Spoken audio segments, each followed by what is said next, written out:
Look, this is Jamal, the guy you were talking about. He's coming here. Yo, Samantha, sick party, right? Yeah, it's a lot of fun, Jamal. Yo, follow me. I hope you don't mind that I had him bring with me condoms. Nah, no biggie. Russian roulette is not the same without a gun. And baby, when it's love, if it's not rough, it isn't fun. Fun. Oh, I'll get him hot, show him what I've got.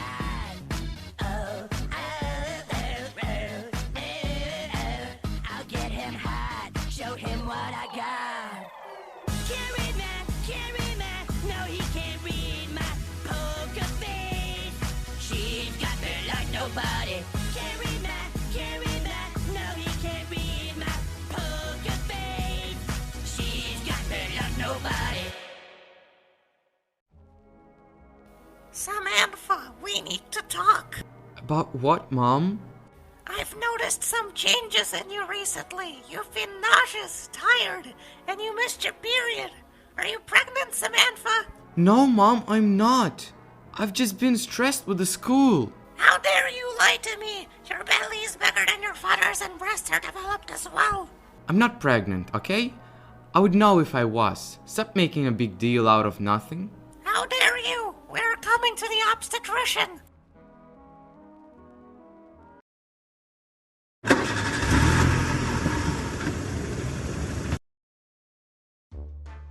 Hello, doctor. My name is Brittany. This is my daughter, Samantha. She's been absent at home lately, and now she's showing all the signs of pregnancy. No, I'm not. Okay, we can't really conclude anything without a proper blood test. Samantha, could you please sit down on this chair? Alright, we'll have your results ready in a week. Alright, you're pregnant. Well, it's not my fault. Jamal didn't have a condom. You shouldn't have been so irresponsible, but don't worry, it's okay. Okay, we will think about what we can do. Goodbye, ma'am. Have a great day. Yeah, I've noticed that there are a lot of students from her school who have turned up here with STIs and unwanted pregnancies. How about we ask our hospital to spread the information about sexual intercourses? Yeah, that's a great idea. I'll tell our head physician of the hospital. Hello, class. Today we will discuss sexual intercourses during teenage years. We've noticed that there are a lot of cases of adolescent pregnancies in this school, so please, pay attention. Adolescent sexuality has always been something common. Even in very well-developed countries such as the United States, up to 30% of high school-age teens had sexual intercourse in 2021.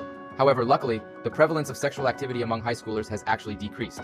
The statistics for 2019 showed that the proportion of teens engaging in sexual activity was 38%, indicating a significant reduction. STABA, 2023. Right now, teenage sexuality is becoming less common, due to the fact that it's now being viewed less as an inevitable fact and more as a preventable pandemic. So why should we be interested in preventing teenage sex? The consequences of teenage sex can be harsh for society and for the individuals that had intercourse. Of course, the two main risks with adolescent sexual activity are the risks of pregnancy and the risks of contracting a sexually transmitted infection. Teenage pregnancy is an incredibly difficult situation that results in an individual's life completely changing, and having an abortion may not be an option for some mothers due to the legal code, their parents, or lack of access to medical treatment due to living in an undeveloped country. Teenage mothers usually do not have the financial stability to raise a child, and they are commonly shunned by society. This also impacts academic performance, since only 50% of teen mothers finish high school, and teen fathers finish high school 30% less than teenage boys. STIs are also a massive risk that young people face due to multiple factors. Hardin et al., 2009. In the US, people aged 15, 24 account for 50% of people infected with STIs. Teen girls are especially susceptible due to the fact that during adolescence and young adulthood, women's columnar epithelial cells, which are especially sensitive to invasion by sexually transmitted organisms, such as chlamydia and gonococcus, extend out over the vaginal surface of the cervix, where they are unprotected by cervical mucus, but recede to a more protected location as women age. Advocates for Youth, 2014. Adolescent STIs cost $16 billion to treat in the US, while teenage pregnancies cost the US taxpayer $11 billion to treat, making adolescent sex a powerful economic problem, which is even more severe in developing countries that have higher STI and pregnancy rates, but lower amounts of budget to deal with it. CDC, 2021. If you've been out lately and face the following symptoms, you may face an adolescent pregnancy. These symptoms include missed periods. The most obvious sign of pregnancy is a missed menstrual period. However, some pregnant teenagers may still experience light bleeding, which can be mistaken for a light period. Morning sickness, nausea and vomiting, often referred to as morning sickness, can occur at any time of day and usually starts around the 6th week of pregnancy. However, it can start earlier in some cases. Breast changes. The breasts may become tender, swollen, or feel heavier or fuller than usual. The area around the nipples, areola, may also darken. And other symptoms such as increased urination, fatigue, food aversions or cravings, mood swings, weight gain and bloating and constipation, CDC 2019. Teenage pregnancy has a variety of unique risks associated with it. Teenage mothers between the ages of 10 and 19 are more susceptible to health issues such as eclampsia, postpartum endometritis, and systemic infections compared to women between the ages of 20 and 24. Furthermore, the infants born to teenage mothers are at an increased risk of being underweight at birth, being born prematurely, and suffering from serious neonatal conditions. Additionally, 50% of teen pregnancies end with abortions, many of which are unsafe due to lack of access to proper medical care resulting from stigma or lack of medical facilities, and pose additional risks to the teen mother. World Health Organization 2022. Teenage girls who have engaged in sex have a rate of depression that is twice as much as usual teenage girls. Abstinence-only education is one of the worst possible approaches to reducing the consequences of teenage sex. In short, an abstinence-only education is a state or country-mandated decree that schools within its jurisdiction only promote abstinence from sex to teenagers while avoiding comprehensive sexual education. Unlike comprehensive sexual education, which emphasizes how contraceptives can reduce the risks of STIs and pregnancy, while also teaching healthy relationships, communication skills, and human development, abstinence-only education essentially just tells students to avoid having sex because it's bad. This has been statistically proven to be a terrible approach, since states with comprehensive sex ed have a rate of teen pregnancies of 5.6%, while states with abstinence-only education have a rate of teen pregnancies of 7.3%. Stanger Hall and Hall 2011. Beyond that, certain individuals attempt to have sex without a condom, while also avoiding the risks of pregnancy. They do this by engaging in oral or anal sex. Admittedly, this does lower the chance of pregnancy to 0%. However, this may not prevent getting an STI. Additionally, anal sex is more likely to result in the tearing of anal lining, which actually increases the chance of getting an STI. Beyond that, it can worsen hemorrhoids or cause a rare complication such as a fistula, where a tear in the anal lining can get large enough to become a fistula. A fistula can be an emergency medical situation because it allows stool from the bowel to go to other places in the body. This infectious stool can introduce bacteria to other parts of the body, usually requiring surgery to fix. Another ineffective method is engaging in vaginal sex and then removing the penis from the vagina pre-ejaculation. However, studies have shown that pre-ejaculate fluid still contains sperm, which could result in pregnancy. Addressing negative consequences of adolescent sex involves prevention of both STIs and pregnancies. Condoms are the simplest and most effective solution, providing cheap STI and pregnancy prevention. However, their usage is often limited by sociological factors, as some may value pleasure over safety. Vaccines for HPV, hepatitis A and B exist, preventing these STIs at a moderate cost, but not pregnancy. HPV vaccine in particular reduces risks of cervical and penile cancers, yet such vaccines require nationwide programs and political support for maximal effectiveness, facing social stigma and economic implications. Contraceptive methods like IUDs and birth control pills primarily prevent pregnancy. IUDs, hormonal or copper-based, work by making the uterus less receptive for egg implantation, though they necessitate surgery and parental consent. Birth control pills, though effective when taken consistently, are typically prescription-based and come with various side effects from nausea to changes in menstrual cycles. Emergency contraceptives like morning-after pills can prevent pregnancy post-unprotected sex.